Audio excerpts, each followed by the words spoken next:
Each year, Microsoft Research hosts hundreds of influential speakers from around the world, including leading scientists, renowned experts in technology, book authors, and leading academics, and makes videos of these lectures freely available.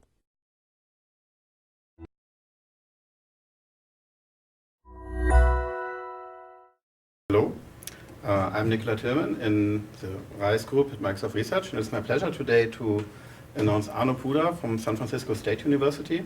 So we've been working with Arno in the past months on a project called Touch Develop, a mobile development environment that runs on many platforms. And Arno is an expert in cross-compilation and dealing with many different mobile platforms, so I'm excited to hear more about today what Arno has been doing now. Yeah.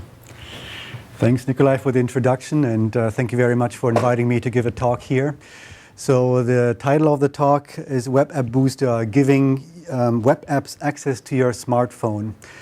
And this project was a result of a collaboration with Microsoft Research, as Nikolai mentioned, and I want to give you a bit about the motivation on why we did it, and also some technical details on what WebAppBooster is all about. So I will, in terms of agenda, I will talk a little bit about using HTML5 for mobile apps. So it's a pretty exciting time if you look in the space. I will talk about PhoneGap, kind of the pioneer of using HTML5 for mobile app development. And then I go into some more details on WebAppBooster, and also I'm going to be focusing on security because that obviously is a very important topic. Last month there was a study that was released talking about HTML5 and mobile development.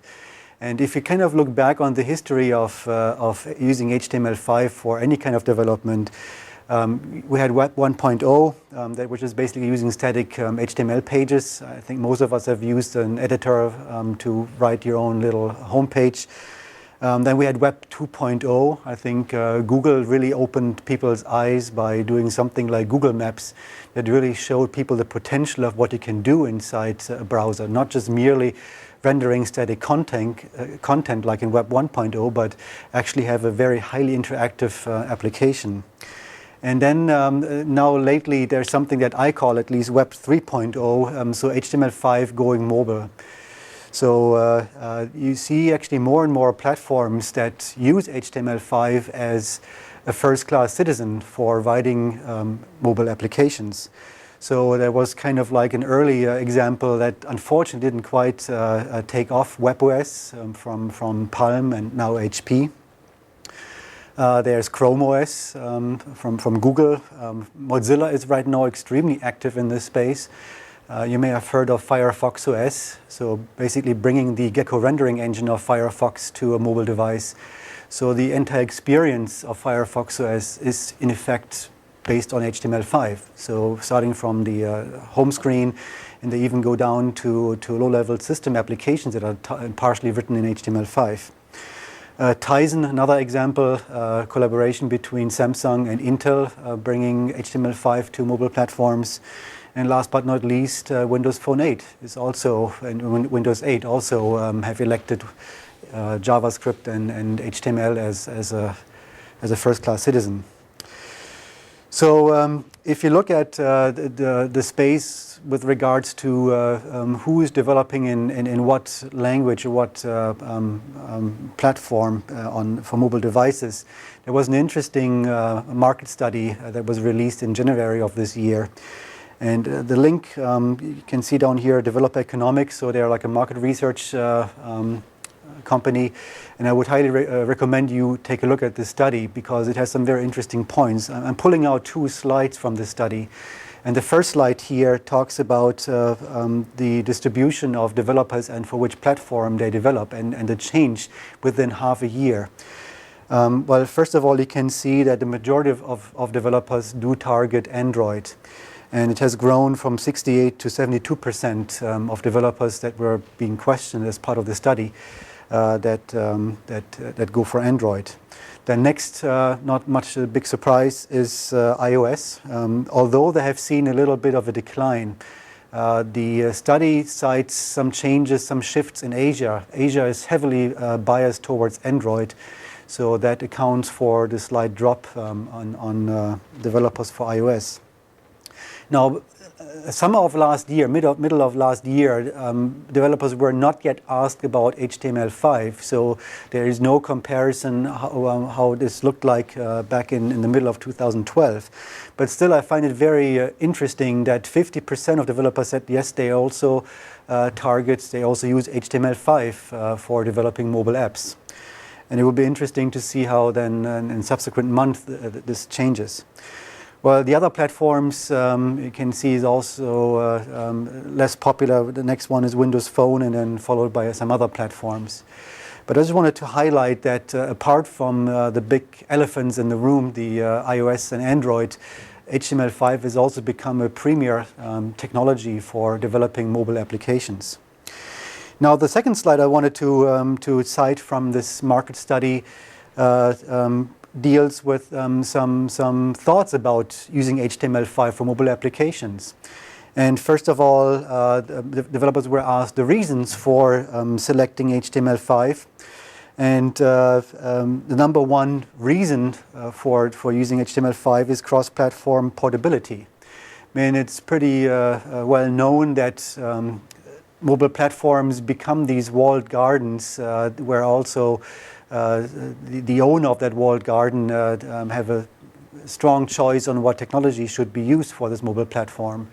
And it's difficult to use anything but this first technology. So Java is for Android, you have Objective-C for iOS, Windows Phone 8, C#, and also HTML5. But if you have a nice idea for an application, you as a developer, you want that to be present in as many platforms as possible, in as many marketplaces as possible to maximize your revenue. So if you have to rewrite your application from scratch, that's a big amount of work. So HTML5 is kind of like this unifying factor. So developers see HTML5 as a technology that enables them to more quickly port their application to different platforms. Now, at the same time, developers were also asked what are the biggest downsides or omissions of HTML5. And the number one point that was mentioned is access to the latest native API. So you have HTML5 as an execution platform, but one thing that is really missing is accessing some device-specific things. So smartphones are known for special hardware devices like accelerometer, magnetometers on the one side, but they also have some interesting data. So think about music library or your photo gallery that you might want to access from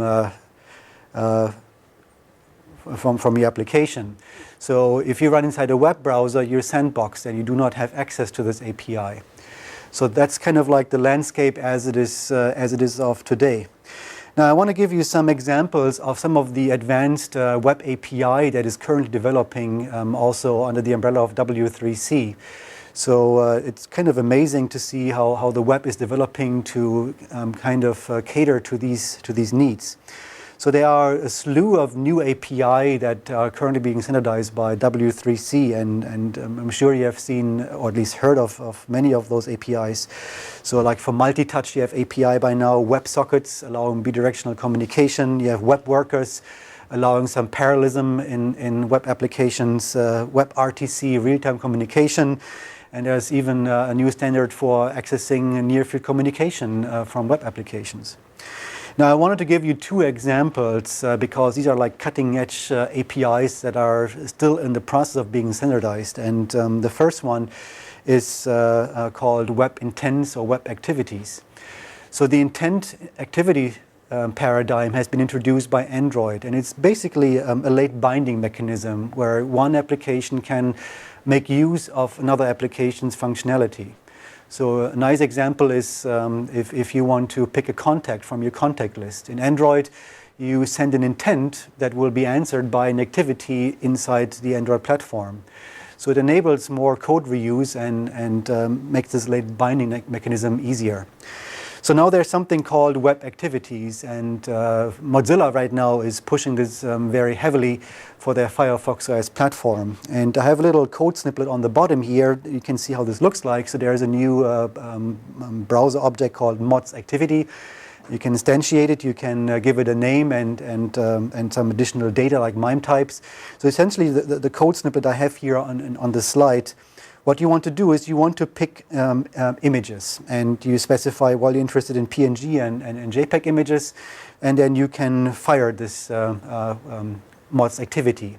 Now let's just assume that at least on Firefox OS, if you have different application installed that manage images, for example, the wallpaper application or the gallery application, what happens then is the same thing that happens in Android. You're being shown what is called an activity chooser. So that's the screenshot I have here on the right. So essentially, these are all the applications that are able to service or that are able to provide you with images. So then the user says, well, I want to pick, for example, an image from the gallery, and then you click on OK, and then basically that application will be launched. You can pick an image, and that will be returned back as a result back to the application. So same idea, late binding mechanism, but now as part of HTML5 platform. Second example I wanted to give are WebSockets. So for the longest time, web developers were limited to HTTP as a communication protocol. And if you want to do something like push notifications from server down to a web application, you had to resort to all kinds of tricks. For example, deferred replies. So you deliberately did not send an HTTP response, and only when you had an event on the server side, you would piggyback it on this deferred reply to the browser. So eventually they gotten around to do something like WebSockets, and WebSockets is a new standard that allows bidirectional communication between server and the browser. The interesting thing is they managed to do so in a compatible way with current web standards. So a WebSocket, in terms of a protocol, starts out as an HTTP protocol that gets upgraded. And once you have upgraded the communication link, then you can actually then also send data down to the browser. And the way this looks like, I've again given some little code snippet here. So there's another browser object called WebSocket, and there's a new URI scheme called WS. You can give it a domain name and a port number here, and then you can bind different callback messages, callback functions to this object. So for example, the onMessage callback will then be invoked inside your browser whenever the server is pushing some data down to your browser. Likewise, you can send data from the browser to the server by just using the send API here. So it's a very nice way of pushing data back and forth between server and browser. So next I wanted to talk about the kind of like the grandfather of web development for mobile devices, a project called PhoneGap. It's an open source project. They were acquired by Adobe, and actually they turned it over to the Apache Foundation. And PhoneGap is now, I believe, they still have incubator status with the Apache Foundation. And they also renamed it. They gave it a different name. It's called Cordova, but I hardly see that name mentioned, and everyone still refers to it as PhoneGap. So I'm going to do the same here. But what PhoneGap essentially did is a very clever idea. So PhoneGap creates a native app for the respective platform, but what they do is they instantiate a web view widget in full screen mode. And the HTML5 application that was developed by a mobile app developer is piggybacked or is bundled as data into this native app. And at runtime, what PhoneGap would do, it would inject the HTML5 and JavaScript into this web view that is part of the PhoneGap application. So what you had in effect is a native app that can be hosted in an app store like the iOS App Store or Google's Play Store. And you download it like a native app, but the moment you run the application, what it does, it instantiates this full screen browser window and then injects the HTML and JavaScript. And they also give you a lot of CSS styles to really mimic the native look and feel. So they actually went down to mimic, for example, the iOS fancy widgets that iOS is known for, but it's all HTML5 and HTML and CSS. So some more details on at least how PhoneGap works on Android. So I mean, there are two ways of communication, how we can break out of the sandbox, because you're still running inside a browser widget. So if you are JavaScript running inside this browser widget and you want to make a call to the native layer, so let's just say you wanted to access the camera API, then what Android allows you to do is on the Java side, there's something called a WebView client, and you can override a method that's called should override URL loading. And basically, the HTML5 application has a certain URL scheme that it then uses to make a request, for example, to take a picture, and you can intercept that on the Java layer inside this boilerplate code that comes with PhoneGap. And this boilerplate code just simply forwards that, unmarshals the parameters, and then forwards that to the native API. So that's how you can make a down call, so from JavaScript down to the native layer.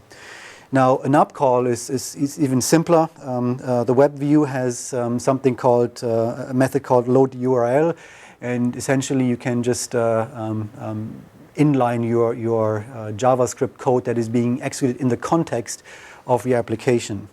And if you have, for example, events like accelerometer or GPS, you can then upload this to, or you can return that back to the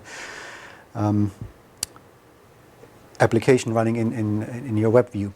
And for different platforms like iOS, they do this. PhoneGap does the same thing, same trick. So they always instantiate a widget that implements a native browser, and then they inject the JavaScript. And PhoneGap does support many different platforms, and it's a widely used project. Now, Nikolai mentioned that we have been doing this project in the context of Touch Develop. So Touch Develop, there is an HTML5 version of Touch Develop. And the first thing that we try to do is we try to use PhoneGap by taking all the JavaScript and HTML5 of Touch Develop and bundling it with PhoneGap. Again, as a way of turning it into a native app that can be uploaded, for example, to the Google Play Store. However, we ran into a whole bunch of problems when we tried that route. And well, first of all, surprisingly, there are quite a few widgets that were missing. So many things that Touch Develop wanted to do were not able. At least PhoneGap did not immediately provide any solutions. Now, PhoneGap does have a nice plugin architecture, so just a matter of implementing additional plugins. But the bigger problem that we encountered is that PhoneGap uses the browser widget that comes with Android, which is all good and fine. However, this browser widget is not Chrome, is not the Chrome browser. It's based on different technology, and you can tell that it's not maintained as rigorously as the Chrome browser. In particular, we found that Touch Develop applications run extremely laggy using the PhoneGap approach. At the same time, we noticed that Chrome, as an external browser, actually had much better performance in terms of executing PhoneGap. So the idea was, well, why don't we just simply use Chrome as the rendering engine for Touch Develop? Well, that's all good and fine, except that Chrome is not a widget. Chrome is an external application. So the next question is, okay, then how can we then still run Touch Develop in a way that gives access to a native API? And well, that was basically then the birthplace or the birth time of this project that we have called WebAppBooster. So it's a bit of a geeky name, but I guess it kind of captures the essence of what it tries to do. So WebAppBooster essentially is a free Android app. It's already available in the Google Play Store. And what it does, it acts as a gateway for web applications that run inside of Chrome to capabilities and functionality that you have on your device. So for example, if you want to access contacts, or if you want to access the gallery or your song library, so PhoneGap gives you access to those things inside your smartphone. So it makes use of WebSockets for bidirectional communication, and it also has a plugin architecture that makes it easy to add additional components. So on the next slide, I have an architectural overview on what how WebAppBooster looks like. So basically, WebAppBooster, again, we're talking about Android here. So WebAppBooster is a native app that runs on Android. And here you see another native app that is Chrome, also running on Android. So these two applications run on the same device. And what happens now is WebAppBooster, when you run it, it's actually a background service. So once you activate it, it runs in the background, and there are two different servers that run there. One is the WebSockets server that is used for bidirectional communication. So that is how, for example, we push sensor data. So if you have a continuous stream of sensor data like accelerometer or magnetometer, that's how we push that to the web application. We also have an embedded HTTP server, and the reason for that is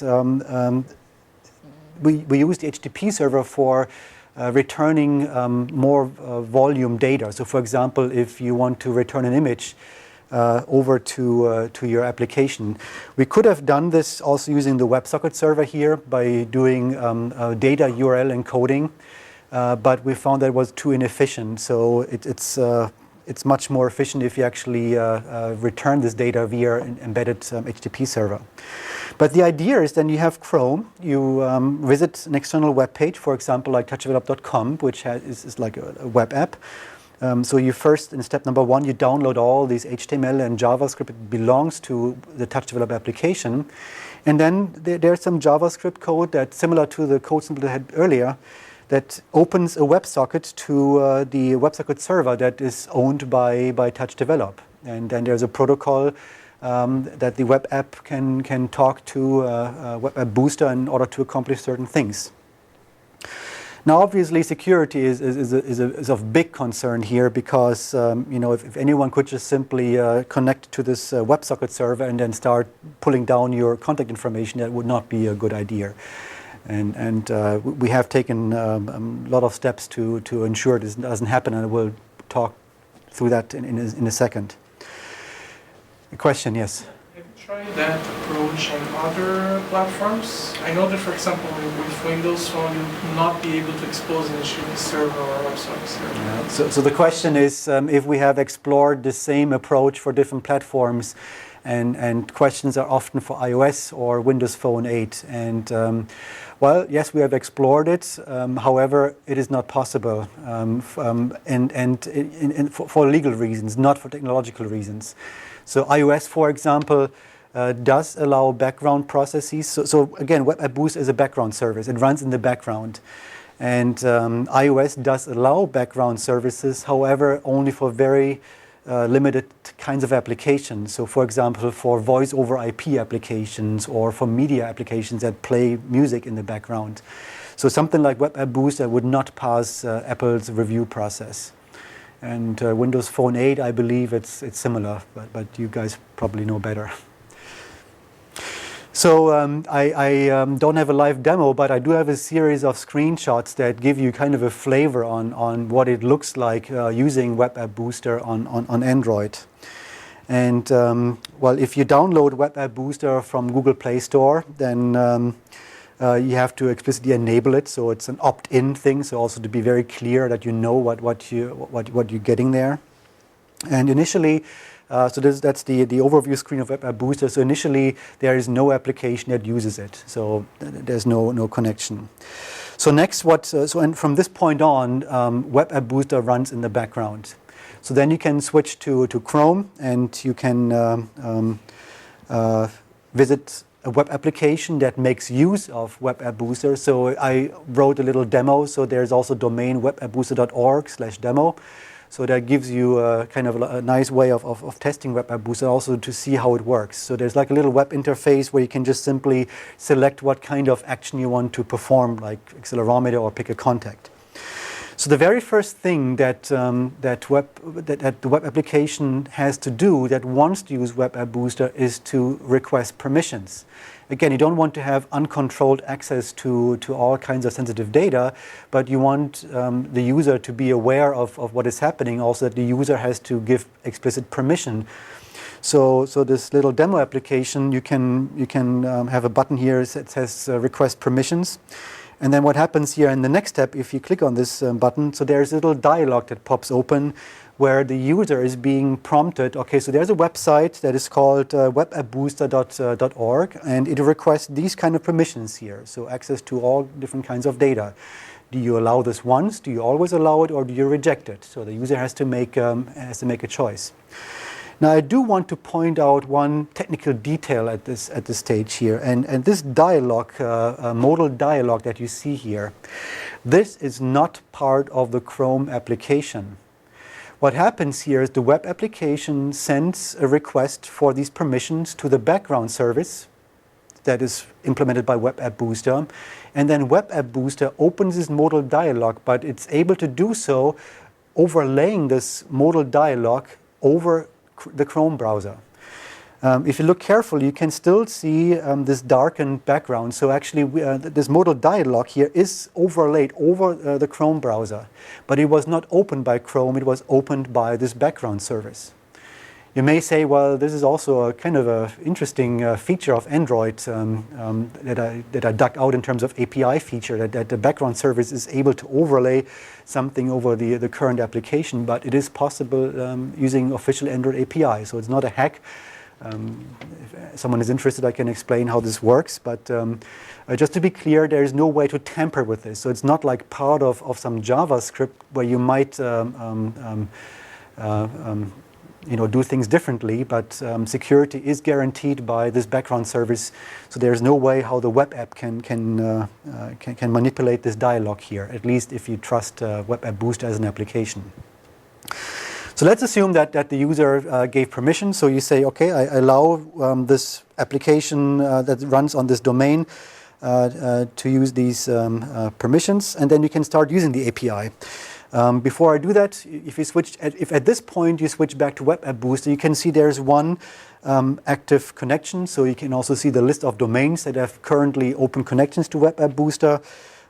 You can then tap on one of those domains, and you can see what kind of permissions have been requested by the user, by this web app, and then you can also revoke those permissions if you choose to do so.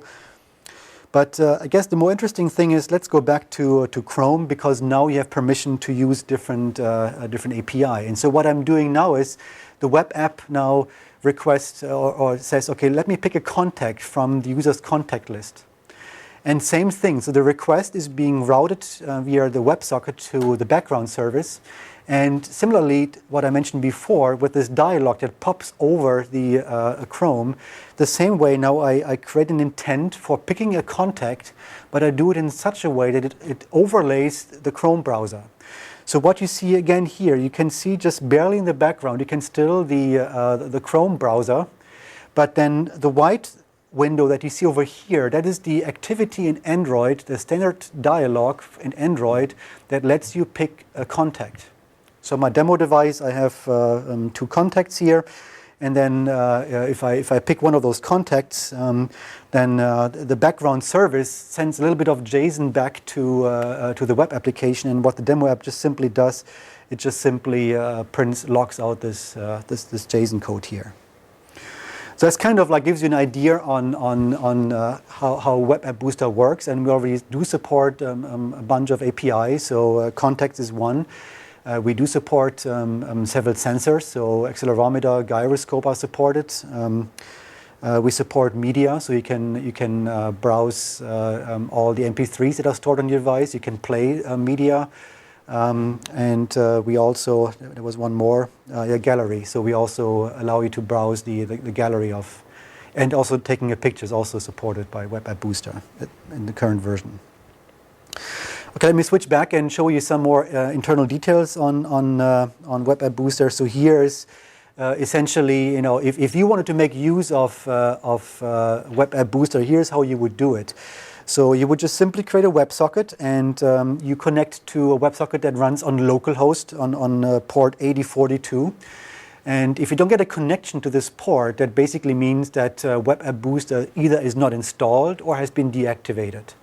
And in that case, if you wanted to, you could pop open a little dialog and you say, well, to enhance your experience, you might want to download WebAppBooster and enable it.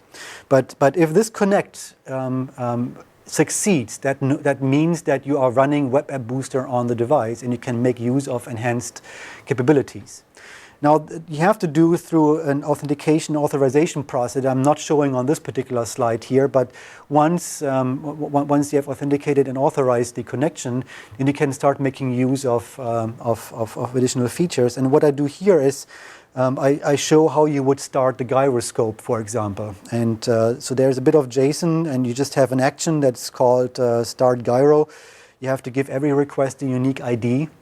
And then you just simply use the WebSocket to send this JSON over to WebAppBooster.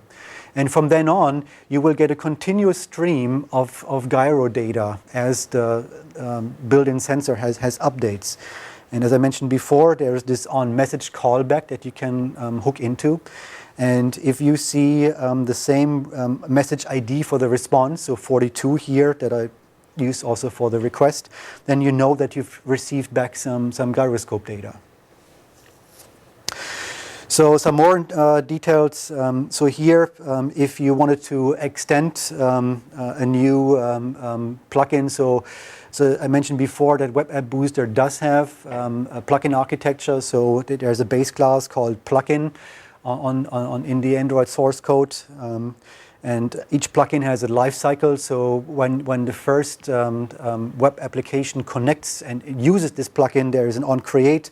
So you can see for each origin that is being used. So a plugin instantiated is intended for each origin. And also then once you disconnect, so once you close the tab in Chrome, then also you go through a life cycle on destroy if you wanted to make some data persistent, for example. But the main function here, the main callback is execute, and that basically whenever you send some JSON like the start gyro that I had earlier, then WebAppBooster would be calling this execute here, and you get the request ID, you get the action, and you get the original JSON object. So if there's additional parameters that you need to access. You can register new plugins. There's a kind of like a manifest, a WebAppBooster manifest. It's called plugins.xml. It's a bit of XML that just lists all the different plugins that are available. And I use Java Reflection to actually at runtime to instantiate the plugins and register them. And you can see the kind of actions that each plugin responds to. But also for certain plugins, you can see there are some permissions here. So the plugin, gyroscope plugin requests permission called gyro. So before a web app can actually use that, it first has to request this particular permission.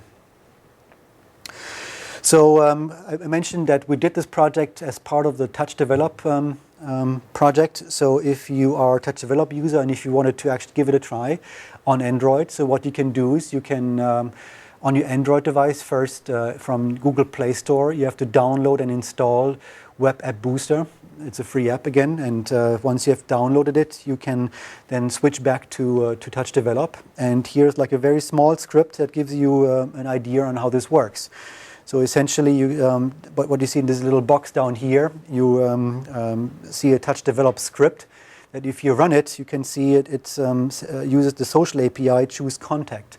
And actually, this little Touch Develop script would then pop open the same contact chooser dialog that I had earlier in my screenshot.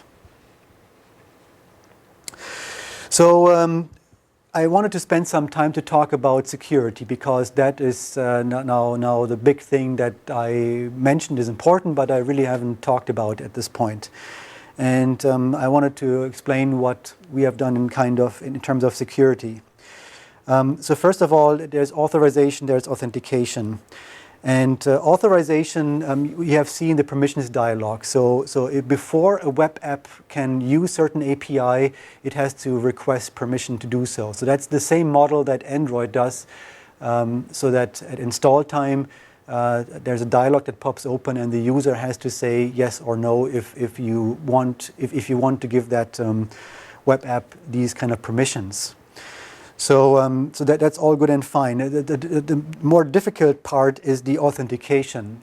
Like, how do we actually trust if there's a dialog box that pops open and says, well, there's a web page xyz.com and it requests these permissions, how can you trust the origin?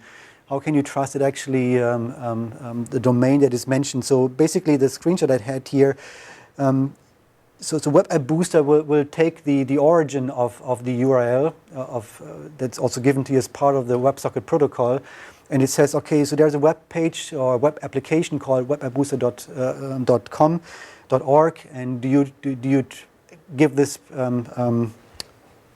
application the permission? Now, if you know a little bit about web protocols, you know that you can easily fake these bits of information, right? I mean, you have a WebSocket server that runs on your device, and there are many bad things that can happen here. First of all, since you're running a WebSocket server, what could happen is that someone like drive-by malware, that someone from the outside that's not even running on your device can access connect to your WebSocket server. The next thing is that if you have something that is not even the Chrome browser, let's say malware is on your device, but it's just using plain socket API, you can actually spoof the course headers, the cross-origin resource headers, and you can just pretend that you are a trusted domain. So if you trust Touch Develop, you just simply fake this information. So that is what we have to guard against and make sure that, just going back one slide here, so that people can actually at least trust this information about the origin of the domain. So one thing that we have done is, at least to limit the scope of security, so we only allow connections. The WebSocket server only allows connections from localhost, so that already takes care of drive-by malware, so that no one from outside of your device in the same network can access to your socket server. And also one limitation we have right now is we only allow one connection per origin. So if someone already, like if Touch Develop already has done a connection, then you cannot piggyback by saying, okay, I'm also claiming to be Touch Develop.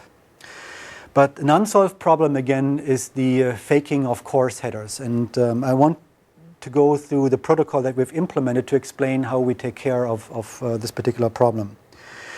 So this whole protocol essentially kicks off by a connection that we receive inside of WebAppBooster, and then there's a connection and someone claims to be touchdevelop.com. And again, this could be a legitimate request originating from Chrome, and we can trust Chrome not to do something bad with the course headers, but this could potentially also be some malware that just takes advantage of a trusted domain. So at this point, we have an incoming request, and we see, well, someone who claims to be touchdevelop.com, but we cannot trust this piece of information at this point in time. So what WebAppBooster does, it tears down the connection. So it closes the connection, it creates a unique token for this new origin, and it then gives like the main activity of Touch Develop. And now what happens of WebAppBooster? Now what happens is then in the next step, the background service uses the same intent system that I showed earlier for picking a contact. It uses the same intent system for opening a web page. And the rationale here is that we trust this intent system. It's built into Android, that it will actually be answered by the Chrome browser.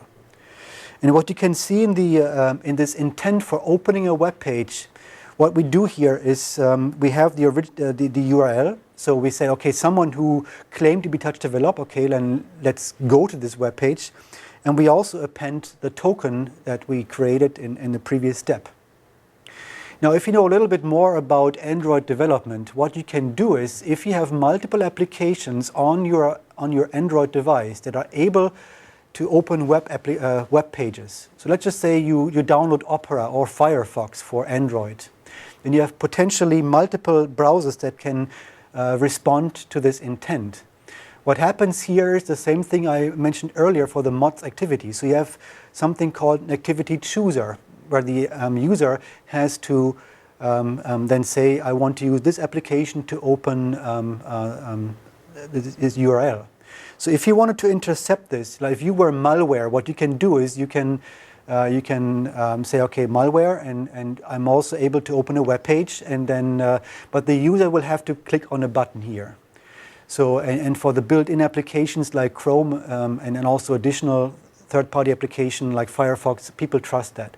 So again, like this step here, WebAppBooster opening this web page relies on the trust that you have in certain applications. And if there is a suspicious application that all of a sudden also claims to be able to open this web page, at least the thinking is that people will not click on that, but it will rather click on the Chrome browser. But then the next step, what happens is, so Chrome then goes to touchdevelop.com and it downloads for a second time this web app. But now because there is now this token in the URL, now a second time TouchDevelop runs inside Chrome, it can extract the token, it can open up the WebSocket connection a second time, but the second time it will present this token that was created in step number 1. So which means that, that at this point in time, we actually know that, this connection has to come from a web app that originated from a legitimate source named touchdevelop.com. So at this stage, the connection is authenticated, and from then on, we allow more communication, like starting gyroscope and picking contacts. So are there any questions regarding security? Ben? I think it makes sense. I mean, I don't know. It's. I mean, we talked about this offline, right? So there was actually a paper about UI spoofing on the Android, and I wonder if they have a more principled solution that people can use. Because this seems like well, WebAppBooster does. Yeah. No. I do agree. I think WebAppBooster does not add more problems here than what we already have on the spoofing side. I think that the fact that the open platform, right, yeah. which is to say that they suffer from the need, or perhaps they suffer from the need to support this, whereas the closed platform would just ignore this issue. Yeah. Well, I guess the fact that you can overlay a dialog from a background service, I wonder that I'm surprised that no one picked up on that yet in the security community. There is a recognition of that, just that I don't know if there is what level is reached. Okay, then let me come to my conclusions here. So in terms of status quo, so we do have a stable version of WebAppBooster that is currently hosted in the Android market. We already have several plugins that we support, and we plan to do some more. There's a homepage, so you can go to webappbooster.org, and also gives you some more detail on how it works, and also if you want to use WebAppBooster, so if you wanted to integrate it, then it also has some code snippets that explains you how to do that. As the next step, we want to think a bit more in depth on the security model, and there's actually an interesting feature of, or not so much a feature, but a requirement of TouchDevelop in particular, because TouchDevelop is a container for running small apps, but different apps potentially. So the question is here, okay, how do we request security permissions? Is it kind of like we request all possible permissions, or only on whatever the current app you're running? And what is the scope of a permission? Like, when do we revoke permission? So especially for TouchDevelop, we need to think a little bit more in depth on requesting permissions. So right now I only do it on a per domain basis, but I think we need to make it a little bit more fine-grained to better support the needs of TouchDevelop. Well, as kind of an outlook, and this might be a bit way off, I guess we have to also think a little bit more in depth about it, but I mentioned earlier that the WebSocket server right now only allows connections from originating from the device itself for security reasons. But what if, in some constraints, we were to allow connections from different devices? So you could actually build up some kind of sensor network. Imagine that you could use your phone, or let's say your platform, to access someone else's sensor. A reason might be maybe your own phone doesn't have the sensor. Let's say if you have a special purpose sensor that you only have on a different device, you might want to access that. Or you might want to actually correlate data coming from different sensors, like a mini sensor network. This might be could be used for some distributed gaming here, for example. So, this little thing what I have down here. So basically, you have one phone here that has multiple connections to phones nearby or maybe in different locations, but do something like remote sensing or distributed gaming. So just some ideas on how to push maybe WebAppBooster beyond what we use it for right now. Well, with that I come to my last slide here. So that's a screenshot of the homepage. Again, I have put up some more information on what it is and how to use it. So you're welcome to contribute in different ways. Maybe to use it in your own web application, or maybe contribute some more plugins if you're so inclined.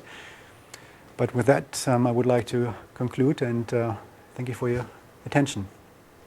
Thank Arno. Any questions? Anything else? Yes? Yeah. Would you have any thoughts on the impact on battery or energy consumption? Impact on battery. Well, Android is known to pull down the battery because of all the background services. It's a nice feature. It's a nice flexible system. Actually, they have, I talked much about activities, but Android also likewise has this notion of a service. So it's deliberate, something running in the background, and there's no constraints. And many applications make use of that. WebAppBooster, it will drain battery only if you use it. So if it's just passive in the background, you will not use any battery. So only when someone opens up a WebSocket connection. But then, of course, it will add additional drain on the battery. But I think it's fairly limited. Let's say if you want to pick a contact, then that's a one-time dialogue. If you were to, let's say, connect to a sensor and you had a continuous stream of sensor data, that probably would have a higher hit on the battery.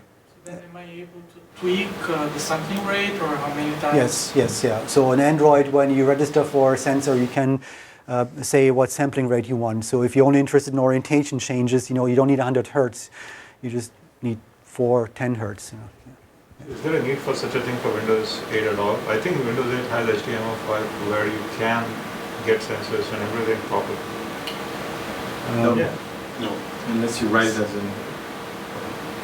A Metro app, you sure can get this. It's a Metro app in the store. Written as HTML5 can get that. modern app. HTML5. Modern app and HTML5 can get that. Is there something similar to that in Android? No. Not in code Android. you would write against WinRT is not cross-platform. It's not cross-platform, sure, but it is. Basically, you're getting around the limitations of Android platform being And that it's not again, developed very you're a well. native app. So the session is recorded. So there was a question about the same thing for Windows Phone 8, and there was a discussion amongst the Microsoft people here, which you guys are the better experts on that topic. No, I'm not talking Windows Phone 8. I was just talking Windows 8. I have a different question. Yes. So you were talking about the plugin model, but as far as I understand, the idea is that I have to compile these plugins into my WebAppBooster that runs on the device. Have you thought about, technically I guess I could send Java code over the wire to have a dynamic plugin. Is it technically possible, and is there any way to deal with security? Okay, so the question is, I talked about the plugin model, and right now you have to create a new version of WebAppBooster. So if someone were to contribute a new plugin, then I have to actually recompile WebAppBooster and resubmit it to the Google Play Store. And the question was, is there also some way of maybe doing it a different way? And yes, there is. Android has a virtual machine called Dalvik, which has the same capabilities as the Sun Hotspot virtual machine. Mainly, they have a class loader, which means if you compile a plugin or any Java code to Dalvik DEX code, you can download it from somewhere and then just use a regular class loader on Android to then execute this code. There was a time, I believe, where the Facebook application did that. People at some point noticed that Facebook updated itself without you actually having go through the Google Play Store. I'm not quite sure, but someone told me that maybe a couple of years ago that was the case, and they used this little technique. Oh, but idea in that sense, so you could maintain your own little plugin store that you or someone else, you certify submissions, and so instead of the web page submitting random Java code, it could come from a semi-trusted. I could open my little plugin store, but you know, the thing is, this has a different quality. I mean, we're talking about like some system plugins, you know, like very low-level stuff. It's not like an end-user plugin. So I think it does make sense to republish the application in the Google Play Store. It has a different quality. There's no icon for a plugin, right? Not like a... It's a very different thing than a regular app store. Trees, right? Once you start covering them, your WebAppBooster should never be involved. Yeah. Okay. Other questions? So Arno is visiting us today and tomorrow, so if you want to talk to him, we can schedule an appointment for tomorrow. Thanks, guys.